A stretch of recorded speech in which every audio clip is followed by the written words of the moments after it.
안녕하세요. 인터넷 언론사 스페셜타임스의 영상뉴스팀입니다. 이번 소식은 김영철의 동네 한 바퀴, 169와 내일을 만나다 한강 아랫동네 서울 반포동 관련 뉴스입니다.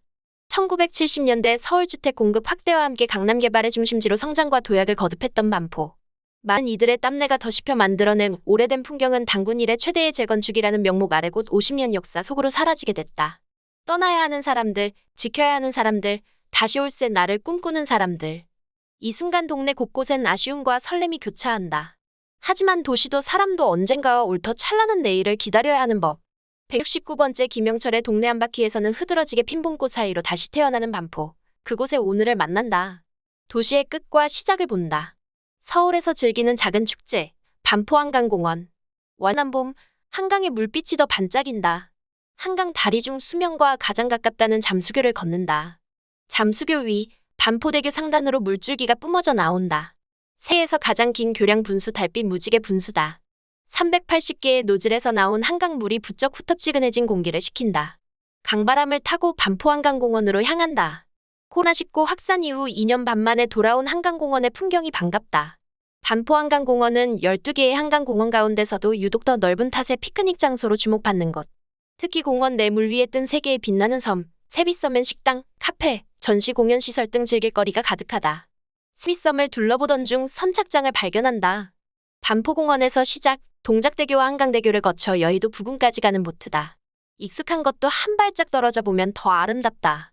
배우 김영철은 한강을 가르며 멈추지 않아 늘 살아있는 도시, 서울의 풍경을 만끽한다. 잔란한 행복을 전하다. 서울고속터미널 꽃 도매상가. 서울의 관문이 된 서울고속버스터미널을 마주한다. 1977년 첫 운행 이래 전국 1일 생활권의 주역이 된 곳이다. 만남과 이별, 치열한 삶의 순간들이 오가는 승강장을 지나 터미널 3층으로 올라간다. 대한민국 꽃시장 1세대 상인들이 상가 한 층을 가득 메운 채 꽃을 판매한다. 남대문에서부터 시작, 반세기 역사를 꽃과 함께 보는 상인들은 자타공임 화훼박사. 알록달록 수많은 꽃들 사이로 새로운 계절이 펼쳐진다. 이곳에서 유독 젊은 여성 한 명이 눈에 띈다. 30년 아버지의 꽃가게를 물려받은 6년차 새내기 사장, 임지선 씨다. 과거 학원 일 등 꽃과 전혀 다른 길을 걸었다는 그녀는 어쩌다가 꽃집 언니가 됐을까? 아버지의 갑작스런 귀농 후 덩그러니 남은 가게를 책임지게 된 모녀. 장사에 어설픈 어머니를 돕다가 안 되겠다 싶던 딸은 그날로 전직, 어머니 목까지 제대로 일하다가 눌러앉았다는데. 아직 경력도 나이도 340년은 명함도 못 내민다는 고터 꽃상가의 막내지만 열정만큼은 누구 못지않은 지선 씨. 이웃 상인들의 극진한 사랑을 받아서일까? 얼마 전엔 꽃상가 동갑내기 이후 사장과 백년 가약도 맺으며 제대로 적응 중이다. 바뀐 삶 속에서도 늘 활기찬 그녀의 무기는 밝은 미소. 그 힘으로 매일 아침 세상 가장 화려한 행복을 가꾼다. 꽃다발과 함께 이름 모를 누군가의 삶을 축복한다. 프랑스인 파티시에의 추억을 담은 디저트 가게. 이국적인 카페가 즐비한 거리. 반포의 작은 프랑스 설의 마을을 걷는다. 1981년 이태원동에 있던 서울 프랑스 학교가 옮겨오면서 서리서리 흘러내린 개울이라는 뜻의 설의마을은 서쪽 사람들의 동네가 됐다. 현재는 대한민국에 사는 프랑스인 중 약 절반 정도가 이곳에 모여 산다. 입맛 까다롭고 취향에 대한 기준이 높은 프랑스인들. 그들에겐 고향의 향수가 짙어질 무렵 들르는 곳이 있다. 프랑스인 호농 마에와 한국인 김수진 파티시에의 프랑스 정통 디저트 가게다. 프랑스 학교에서 요리 수업에서 만난 두 사람은 원래 한국에 올 계획이 없었다. 하지만 김수진 씨가 한국에 돌아올 일이 생기자마에는 그녀에게 고백했다. 당신을 따라가겠으니 함께 살자고. 그렇게 한국어 한마디도 못했던 마에는 사랑의 힘으로 8년째 한국살이 중. 아직 한국어의 장벽을 마저 깨진 못했지만 프랑스인 이웃이 많은 설의마을은 그에게 제2의 고향처럼 편안하다. 그는 고국이 그리워질 때쯤 어린 시절 할머니가 만들어줬던 디저트를 떠올린다. 마에 씨에게 추억은 곧 신메뉴 개발로 이어지고 그리운 마음이 담긴 디저트는 또 다른 누군가의 새 추억이 된다. 상경의 꿈을 이룬 설의마을 40년 감자국 가족. 설의마을에서 동네 분위기와는 사뭇 다른 작고 토속적인 가게를 발견한다. 40년 역사를 자랑하는 이 식당은 설의마을의 명물. 그 명성답게 양복에 넥타이 차림을 한 사장님이 앞서 반긴다. 해남에서 연고 없이 올라와 유행의 최첨단, 서울 한복판에 뿌리내린 강남의 기적 박성호 씨다. 동특성상 깔끔한 이미지를 유지해야 했던 그는 추운 날에도 더운 날에도 오직 정장을 고수. 가게의 영업, 배달을 책임진단다. 주방에서는 완도 출신 아내 한은주 씨가 돼지뼈를 삶는다. 남편에게 속아서 결혼했다는 그녀는 아직도 처음 설의마을에 왔던 그날을 생생하게 떠올린다. 고향원도 김양식 일이 싫어 오직 서울, 서울. 상경의 꿈을 안고 왔던 설해마을은 웬걸. 깡촌도 이런 깡촌이 없었다는데. 그렇게 눈물로 지새운 나날이 어연 40년. 엄마가 보고 싶을 때마다 그녀는 감자국 한 솥에 그리운 마음 푹푹 살만했다. 그래도 견디고 버터 부부는 맨손으로 일군 가게를 지켰다. 길꽃 없는 타지에선 결코 순탄치 않은 세월이었다.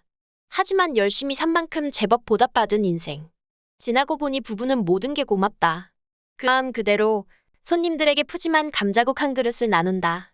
전 국가대표 선수의 우리 동네 탁구장 강남권 지역에서 가장 먼저 개발된 아파트 주거문화의 시초, 반포주공아파트. 1973년생인 반포주공 1단지는 명실공히 국내 최초 대단위 아파트다. 2022년 지금 그 대단지 아파트를 품었던 구반포는 50년 역사의 마지막 장을 지나게 된다. 때문에 공사를 앞두고 아파트, 상가의 대부분은 공과 딱지를 붙이고 비워져 있다. 유일하게 열려있는 곳, 한신종합 상가만 빼고 1980년대 고급 수입 물품을 팔던 이 상가는 한때 여느 백화점 못지않게 품격 있는 대우를 받았다. 그리고 문전성 시 호시절을 지나 이제 이곳은 반포에서 가장 오래된 건물이 됐다. 상가와 함께 반포에 남겨진 존재가 된 상인들. 멈춘 시간과 함께 옛 시절을 추억한다. 예전 같지 않아도 이곳을 떠날 수 없는 건 사실 돈보다 정일 것이다. 작은 입구를 지나 계단을 내려가면 거대 상가의 지하 세계를 탐험할 수 있다. 끝에서 보물찾기 하듯 작고 나지막한 탁구장을 본다. 이른해 전 국가대표 탁구 선수 이상국 씨가 동년배 반포 주민들을 모은 일명 탁구 사랑방이다. 한때 엘리트 선수 감독이었던 그는 우연한 기회에 이 탁구장을 인수했고 생활체육의 매력에 빠졌다. 그리고 이곳에서 20년간 수상 실적, 점수보다 가치 있는 것을 얻었다. 이제 구반포 개발로 이웃하던 주민들은 떠났지만 오랜 회원들은 타 지역에서도 매일 이곳을 찾는다. 익숙한 공간이 주는 안정과 행복. 흰땀 흘리고 문 밖을 나서는 반포 주민들의 얼굴이 밝다. 그 등 뒤로 미소 짓는 노 선수의 얼굴이 덩달아 밝아진다. 5월 퇴거를 앞둔 52년 재단사의 첫 양복점. 구반포 거리. 불과 몇 달 전만 해도 이곳은 사람들이 오가는 생활터전이었다. 다음 달 이후 이곳은 이제 기억 속에만 남을 반포의 옛 풍경이 된다. 결혼 예복 전문이라 쓰인 아주 오래된 네온 간판이다. 장 문턱을 넘자 오래된 나무장에는 아직 곱게 접힌 양복이 가득하다. 그가 접어놓은 양복처럼 주름살 하나까지 참 곱게 접힌 재단사 전일남 씨가 반갑게 맞이한다. 전북 순창 출신. 판매 중 장남이었던 그는 명동기술공으로 시작 32살에 부촌 반포에 첫 출사표를 낸 청년이었다. 그리고 38년간 청년은 가게와 함께 늙어갔다. 손님 하나 겨우 들어올 정도의 작은 가게였지만 매일 아침부터 밤까지 그는 이제 이번 달 양복점의 자리를 빼야 한다. 1983년부터 지금까지 그의 삶 모든 것이 어떤 가게는 한 톨의 흔적조차 남기지 않고 사라질 것이다. 활짝 피고 남모르게 떨어지는 꽃잎처럼 수많은 이들의 삶이 공간과 함께 사라진다. 남은 건 그 곳, 그 시간 속에 있는 우리 모두의 기억들이다. 잊지 않아 영원할 오랜 반포의 추억이다. 한강 위의 쉼터, 동작대교 카페 전망대. 동작대교를 걷다 보면 이름부터 감성적인 두 개의 카페를 볼 수 있다. 노을, 그리고 구름. 다리 양쪽에 위치해 마치 다리가 두 팔 벌려 환영하는 느낌이다. 올라가면 또 어떤 풍경이 펼쳐질까? 카페에서 차를 주문해 옥상으로 올라간다. 확 트인 전망 아래 도시가 살아 움직이고 있다. 강도, 다리 위의 차들도 제각기 속도를 갖고 목표를 향해 간다. 바쁘지만 그래서 더 생동감 넘치는 도시.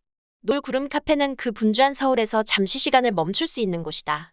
높은 곳에서는 시야가 넓어진다. 숨을 고르며 그동안 볼 수 없었던 너머의 존재들에게 인사를 건넨다. 신반포의 내일이 된 40년 학교 옆 문구점. 초등학교 옆 놀이터형 공원에 50여 명가량의 아이들이 가득 차 있다. 학교 후 아이들이 부모를 만나 이동하는 나름 유명한 신반포 만남의 장소란다.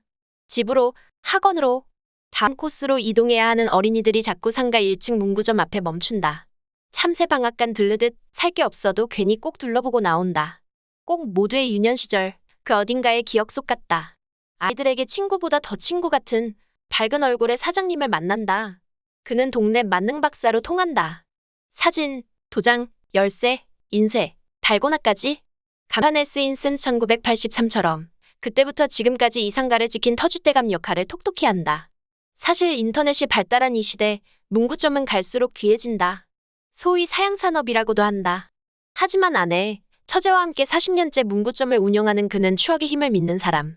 수많은 아이들의 이름을 하나하나 부르며 정을 나눈다. 가게 문 옆, 그가 취미로 찍어왔던 사진 속에는 오랜 반포의 시간들이 담겨 있다. 이제 그의 꿈은 딱 하나. 가게에서 계속 고향 같은 반포의 풍경을 가만히 지켜보는 것이다. 찾아오는 아이들이 커서 다시 아이를 데려오고 또 그 아이가 커나가는 걸 바라보는 일. 그래서 그는 신반포의 미래를 손꼽아 기다린다. 또 다른 내일을 기대한다. 서울 토박이의 맛, 모자의 만두전골.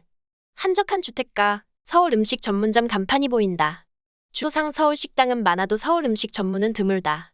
진짜 백이 서울 음식은 어떤 맛일까? 만두를 빚는 모자가 반긴다. 1993년부터 가게를 열었다는 이 집의 대표 메뉴는 만두전골과 고추장 두부찌개.